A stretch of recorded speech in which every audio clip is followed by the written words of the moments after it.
Hey there, home buyers. Are you out there considering what's going on in the marketplace? I know with the shortage of resale inventory, a lot of folks are thinking about new construction. So today, this is the Bru Shaka Show. I'm Bru Krebs. And I'm Shaka Walker. We're talking about real estate in the real world and new construction, the pros and cons. So as Bru was saying, there's a lot of pros and a lot of cons to consider when you're thinking if you're going to buy a resale, which would be a home that has been owned by another individual, or if you're going to go new construction. And there's a lot of really good projects going on in Atlanta right now. So we want to make sure you understand exactly what the benefits and what some of the downfalls may be of each. You know, there really are lots of pros and cons. I mean, you think about new construction because it's a fresh start. Mm-hmm. You know, it's a blank canvas. You get to pick out a lot of your own stuff. You know, with your resales, you have typically larger lots, but your new construction have a little smaller lots. Yeah, well, with a lot of the new construction projects also, you're actually getting in and getting underneath some of the competition. And I know that's what's been driving a lot of my buyers to consider it here recently. Because traditionally with new construction, they serve on a first come, first served basis, where it's not a highest and best, it's whoever signs the contract and submits the deposit first. But usually also, though, a lot of your per square foot price with new construction is more expensive because you're getting those new finishes, your quartz countertops and the new cabinetry and the new wood floors, the newer finishes, newer electrical systems, those kind of things. Mm-hmm. So your starting price point comes up, but you're not getting that bidding war thing because they sign you up for one, then they moved you on to the next one. Yes, and you're right. You are getting all the latest things. Mm-hmm. That's another big benefit of new construction. Is you're getting the latest appliances, you're getting the latest technology, you're getting the most energy efficient windows and insulation. So you may be paying a premium, but you're most of the time getting the premium product with that. Well, and like I said before, you're starting with that blank canvas. So, you've got to realize you're probably not going to get that really lush landscape yard that you're going to see with those resales.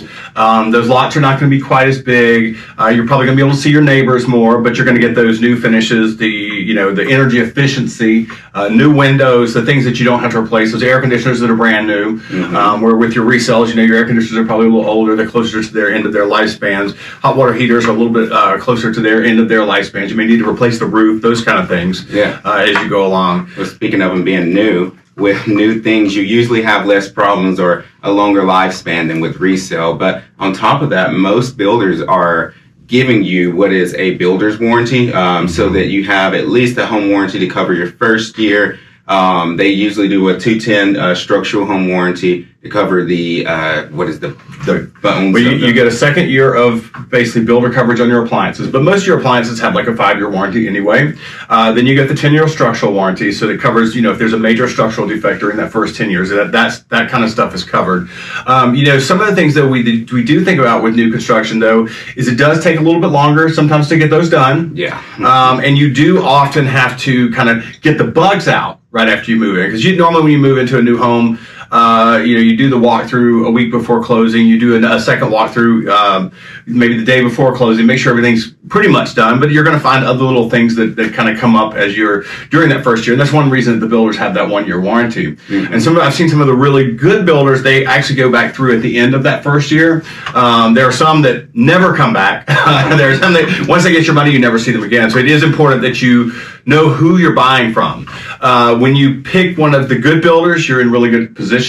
When you pick one of the bad ones, you might buy something that maybe just isn't quite as good of a product as what you'd like to have. Yes. One of the things we do find though with new construction a lot of times is they're maybe not as close to little villages or work areas. Mm-hmm. We find that there may be often subdivisions in suburbs and stuff like that, whereas your older, more established homes are going to be closer to your city centers and your villages and even office spaces and stuff like that. So your commutes may be a little bit longer with those new construction. But you're finding that some new construction communities are actually trying to solve that problem by putting little town centers within the development, maybe putting a coffee shop or some sort of live, work, play, but that's important to talk with your agent to see if that's something important to you, that you can find that in your development, or speak with the development team to see what they may have planned coming. Well, one of the things I really love, when DuPont Commons first went to West Midtown had nothing, okay? And it was basically, it was the boondoggle,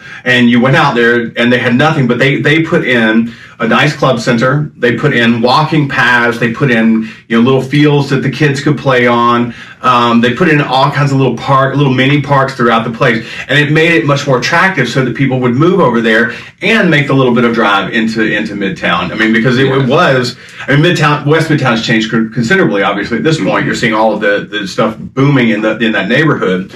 But that's what you're seeing with the ones that are sitting out just a little bit. You're seeing those infills. One thing you do want to consider though with new construction is the timeline, because usually with your resales, you can probably move in 30 to 60 days, and if your new construction is just being started, it may take 6 months to a year for that to be completed. Yes, buyers beware about that, because if you are financing, which most consumers are financing the purchase of their home, be sure you're speaking with your lender and you're understanding that rates may increase from the time that you go under contract to the time that you close, and that see if there's any flexibility on your lock-in, if you can do a 90-day lock-in, so that you can protect your interest rates so that they don't rise too quickly before you close. And they're rising so quickly right now. I mean, we saw 5.37% was our average interest rate last week, which is up from, 3% like January of last year. So we're seeing about 2.5% higher, or there's almost 3% higher interest rate right now, and we're expecting that number to continue to climb. Yes. So that's definitely something you can take into factor when you purchase the new construction, because the cost of owning it can get considerably more expensive if those interest rates go way up. Yes, and another thing to be wary of, or to make sure you talk to your agent and your lender, is understanding the contracts, so that if you do get in a bind where the purchase now becomes unreasonable, that you may have an out, which most of the time with builder contracts, they are built to protect the builder and to lock the buyer or consumer in. So it's very important that you understand those contracts. So if it does get to a point where you do have to break the contract, you know that your earnest money may be lost on that. And that is a decision that you have to make with your team. Well, and those builder contracts are really thick. They're normally like 42 pages, and they have all the floor plans and the specifications of the house, and they'll say things like, okay, if price of materials go up, so can the price of your home. If subcontractors are running short on time, the length of time that they have to build your home can be considerably longer. So there are a lot of protections in that you need to be very careful from. You mentioned a minute ago, talking to your agent, making sure your agent is well versed, making sure that you're working with a good reputable builder too. Yeah. Most of your good reputable builders are going to be very helpful with you along the way, to get you into the right spot, and they're probably going to understand if the things change later on down the road, because right now they can resell the houses pretty quickly, easy. Oh, by the way, guys, if you guys have any questions about anything that we're talking about, please comment those below, because we'd be more than happy to answer those individually, because I know sometimes we don't cover everything everybody wants to hear.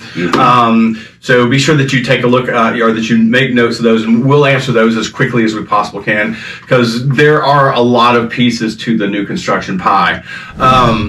Shaka, we've seen a lot of changes in the real estate market here in the last couple of years, especially this last year with everything changing and the shortness of supply, because we've got less than a month of supply of inventory basically here in Atlanta right now. And I'm seeing this new construction be more and more of an option. Are you seeing this more with your buyers? Yes, it's becoming more and more attractive each day, because let's face it, the competition out there is grueling. And a lot of buyers get burned out on it, and especially those bidding wars. Yes, and so they see new construction as a simpler, easier option where they know what they're getting, they know the price that they're walking in on, and it gives them a little bit more time to plan out some of this stuff. But there's also the where we have builders trying to make it more attractive to purchase new construction by partnering with lenders and offering certain incentives. If you get into a new construction early enough, sometimes you will see like a design incentive or design contribution where the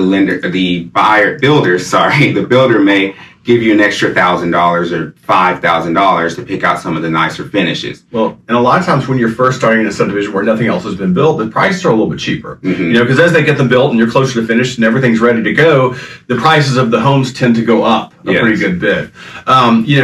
we're seeing this stuff change regularly. And, by the way, also, if you guys would please like, share, and comment on our video, we really, really appreciate that. That helps us to beat the algorithms and to reach more people with our information. So that would be most appreciated if you could get those out there and share the love, get us out there. That would be tremendous. One thing too, Shaka, that comes to my mind when we talk about new construction, though, is most all of them have an HOA now. Yes. So, and those can be a little bit tricky. I mean, I don't know if, a lot of us who've lived in condominium buildings, we kind of know how HOAs can be. Very similarly in your subdivisions, it can be the same way. And then usually they're not turned over to the neighborhoods until they're 70% built or so.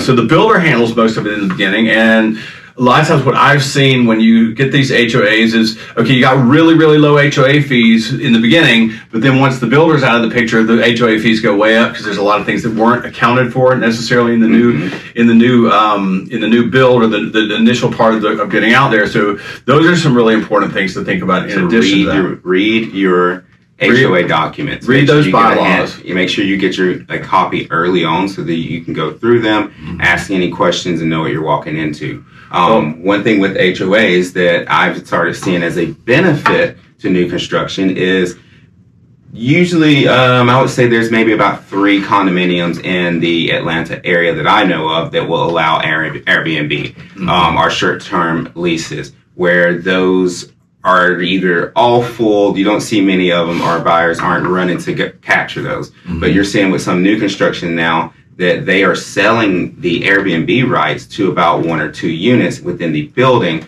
And once the owner buys that, he owns those rights, and he can either sell them, transfer them, or whatever, but no one else can get that. So that, for investors, that's a great opportunity. Yeah, it really is. Well, and then you're right, they're very, very limited. And you're going to find that more in condominiums than you are in single-family homes, because there's actually usually less of a restriction on single-family homes. And, you can do more with them.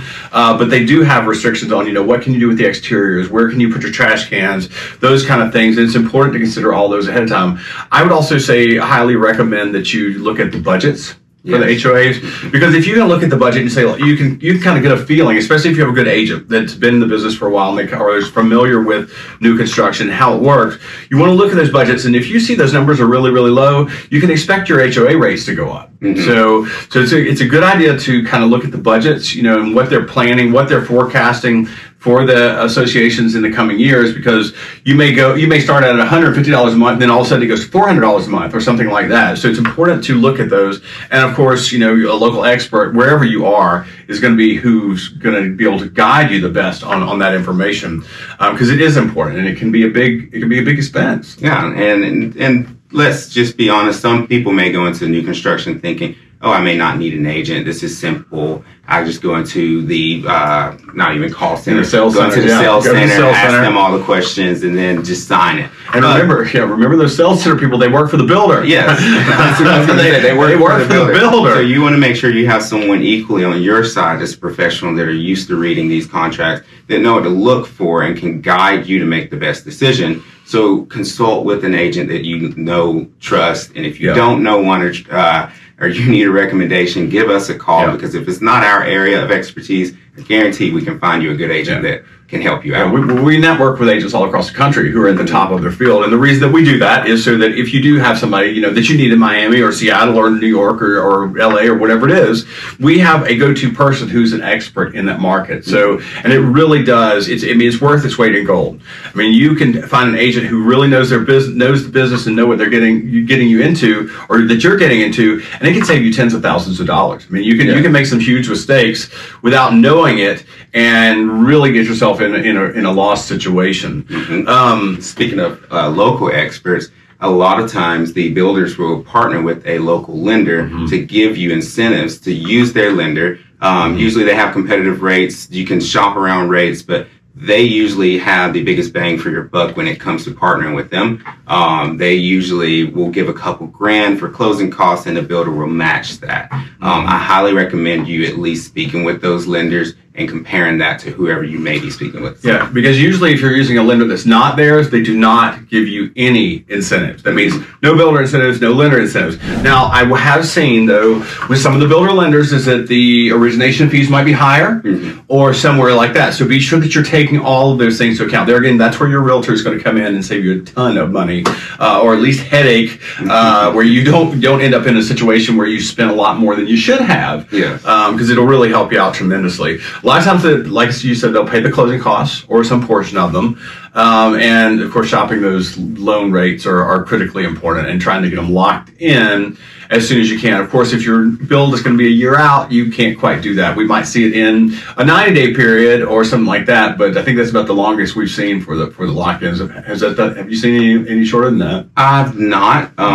As a general rule of thumb, I think that's a good assumption to go with. 90. I mean, some are even only 30 or 60, so keep that in mind and ask the lender about that up front. Yes. When you go in there, what do you have? Where can you get me? How soon or whatever can I lock in my rate? Because locking the rate holds you in that interest rate position, so that when you close, you kind of know where you're at. Yeah. You know what you're going to be spending. And if you're really enjoying this topic and you have something else that you would like for us to talk about that you've been wondering about, please make sure that you put it in the comment section, because we want to give information that you guys want to hear. Yeah, the better information we can provide you guys, the better programs that we can put out there. And commenting that information really does help us tremendously. Number one, to beat the algorithms to reach more people, but also to provide you with the content that you're looking for. So, Shaka, I think that's a pretty good run through on new construction. If you have any other questions, do remember, comment those and we'll answer those for you. Or give us a call. You can give us a message or whatever, and we'll certainly be glad to address those things for you. So for now, that's the Bru Shaka Show, Real Estate in the Real World, and I'm Bru Shaka. And I'm Shaka Walker. I hope you enjoyed our show today. And if you did enjoy the show, I know you're absolutely going to love the next video that pops up in your window. So take a look at that. And until next time, we'll see you soon.